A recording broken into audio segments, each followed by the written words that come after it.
As I go through my story of how I got my only Division One basketball offer with you, I want to make it clear that I'm not saying the way I went about things was the right way or the wrong way.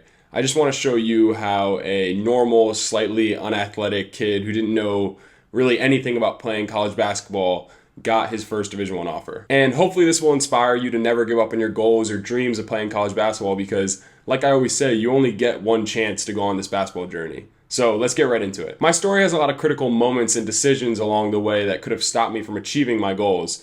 So as we go through this, I want to touch on those and what could have gone differently. I also don't want to go back too far, like to when I first started playing basketball. So I'm going to start where the trajectory of my basketball journey really took a turn. So I actually didn't start training really consistently with basketball until the spring of my freshman year of high school, going into my sophomore year, when I realized that I really needed to change my shot, or else I wouldn't really get anywhere in basketball. We all know shooting is one of the most important aspects of the game. I decided to commit to working out as hard as I possibly could that spring and summer, and this is actually where I met my trainer, Kerry Fodderingham, who I still train with today. We spent countless hours in the gym taking my shot apart and building it back up basically from scratch. And I saw the results pretty quickly. It was the first time in my basketball journey that I realized how when you really put in the work, you can see results. So I was playing AAU basketball at the time with a local team where I was definitely the best player on the team. I would even have 30-point games fairly often, but we weren't going to tournaments that were big enough where I could actually get recruited. I kept grinding and getting better though, all through my sophomore year of high school into that spring and summer. And I'd say the jump I made from my freshman spring to my sophomore spring of high school was the biggest jump I've made in my entire basketball career. So a pivotal moment happened in my basketball journey my junior year of high school, so the following year, when the director of a really high level AAU program in New Jersey called Sports U actually came to watch a teammate of mine play in a high school game. I guess I caught his eye in the game, and he actually started talking to my mom in the stands, where he told her that I should go to their AAU tryouts in the spring. And I always look back, like if he hadn't come to that game, if he hadn't started talking to my mom, I have no idea where my basketball future would have went. However, I felt a real sense of loyalty to my local AAU team, who I'd been with for 3 years.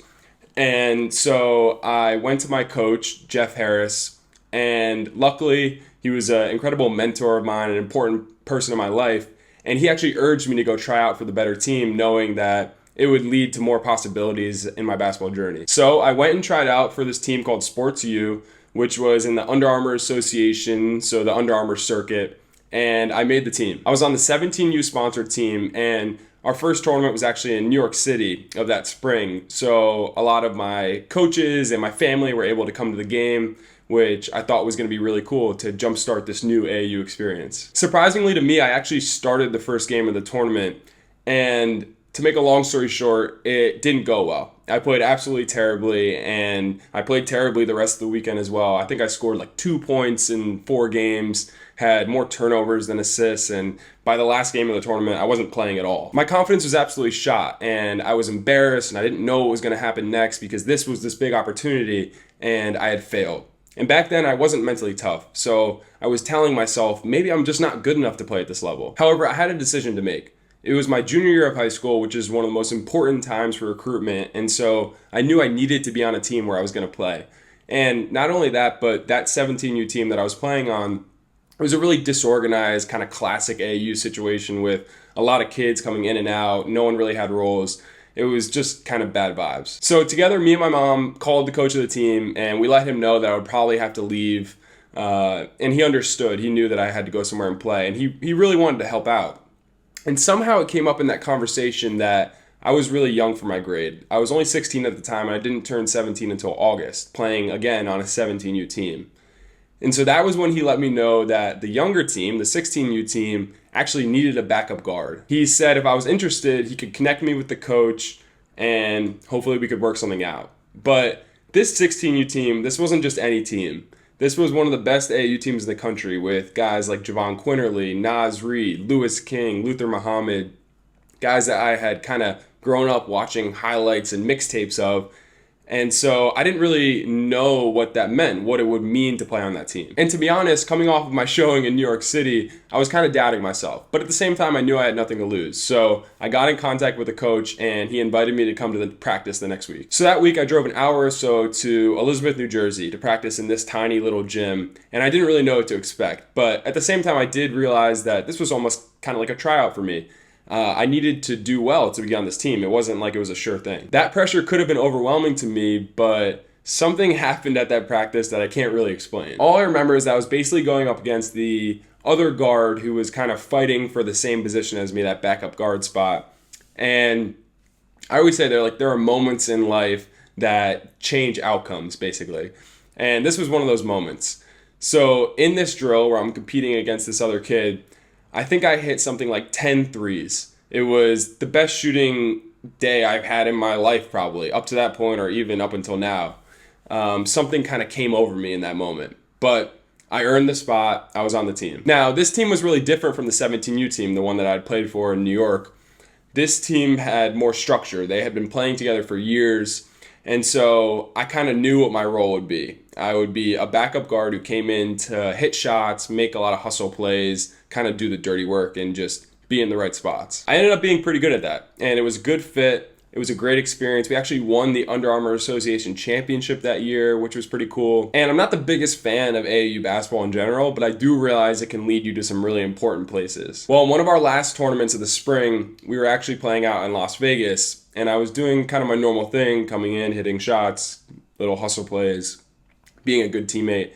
But little did I realize that tournament would completely change my life forever. Something about the way I was playing caught the eye of a coach who was on the sideline. And that coach was Dave Klatsky, who at the time was an assistant at Colgate University. I remember getting this text from an unsaved number on my phone saying that he was a coach from Colgate. And at the time, I'd never even heard of Colgate. I honestly didn't know where it was or what division it was. Hopefully, at this point, you have heard of Colgate because of the success we've had. But I want to take a moment to emphasize that this is why it's always so important to be doing the little things well, whether that's making the extra hustle play, just being respectful, being a good teammate. You literally never know who's watching your games. So that text kind of blossomed into Coach Klatsky keeping tabs on me through the rest of the summer and that AAU period. And then he ultimately invited me to the Colgate Basketball Elite Camp, which was happening at the end of the summer. And so I happily accepted, and I played really well at the camp. I met a lot of the players, I got to see the campus, talk to the other coaches. I felt really good about my chances of finally getting my first Division I basketball offer. But of course that offer didn't come. Coach Klatsky kept in contact with me as my senior year began, and I was hearing from some other Ivy League and Patriot League schools, but other than Colgate, no one was really that consistent or seemed that interested. And so there was a lot up in the air going into my senior season of high school. Some of those colleges even came to my high school practices that fall, but then after they came, they would kind of stop talking to me. And so things were looking pretty bleak. And I continued to work as hard as I normally did. My intense love for basketball was still there. But I was starting to get a little bit defeated in terms of what the next steps were in my recruiting process. However, Colgate was in touch with me pretty often, and I knew they were pretty interested. So about midway through my senior season, Coach Klatsky let me know that the Colgate head coach, Matt Langle, was going to come to one of my high school games to watch me play in person. It was against one of the best teams on our schedule, Gil St. Bernard's, and I remember vividly that they face guarded me the whole entire game, and I think I ended up with about 13 points. I had decent stats, but we lost. And after the game, I really felt like there was no way I played well enough for them to think anything of it. So when I had to go talk to them after the game, I was really nervous and anxious about how that conversation was going to go. But after the game, Coach Klatsky and Coach Langle let me know officially that they wanted me to come play for them at Colgate. I was shocked. After not playing my best, they felt now was the time to finally give me this thing that I had cherished for so long. And I think at the time, they probably saw something in me that I don't even know if I saw in myself. Of course, in hindsight, I should have just committed right away, knowing everything that was to come in the future. But at the time, I didn't commit right away because I was still hearing from some other schools, like I had mentioned. And it was at this point that I was starting to seriously consider taking a prep year of high school. So a fifth year at a prep school in New Jersey called Blair Academy. I thought this would give me extra time for my recruitment and my development before going to college. And Blair had a really strong basketball reputation in the Northeast. So I knew that if I got there in the fall and I played well, there would at least be coaches in the gym. I might not get any other offers, but people would be there to watch me play. So I continued to wait on any commitment through the rest of my senior season, and I actually played AAU my senior spring on the same team, Sports U, but it was definitely a different basketball situation. A couple of the guys had left the team to go play for EYBL teams, so that meant we brought in new guys, and the team just didn't mesh as well as we had the year before. The team fell apart completely kind of right before our last few tournaments of the summer, and so it was slightly terrifying knowing that this opportunity to get recruitment and get exposure through AAU was officially over. But I was also kind of relieved at the time that I could finally put that portion of my basketball journey behind me. Like I said, AAU basketball, not my favorite thing in the world. Now, throughout that spring and early summer, Colgate was almost constantly in my ear. They were calling me, texting me, showing that they really wanted me. And I don't know if it was pride or ego or whatever, but I kept kind of putting it off, thinking that, oh no, if I just get to Blair, I'll get more offers, or something will come up, another school will call. I'll have more options. However, at the end of July, when my AAU career was officially over, I still only had that one offer from Colgate. And so I realized it was time to do some soul searching. I made a list of all the things that I wanted out of my college basketball experience, and I started to call all my basketball and life mentors and try and figure out what my next steps were. I soon realized that Colgate actually checked all the boxes on that list. It was a really high academic school. I really liked the coaches and players that I had met. It was a beautiful campus and like a nice size that I wanted.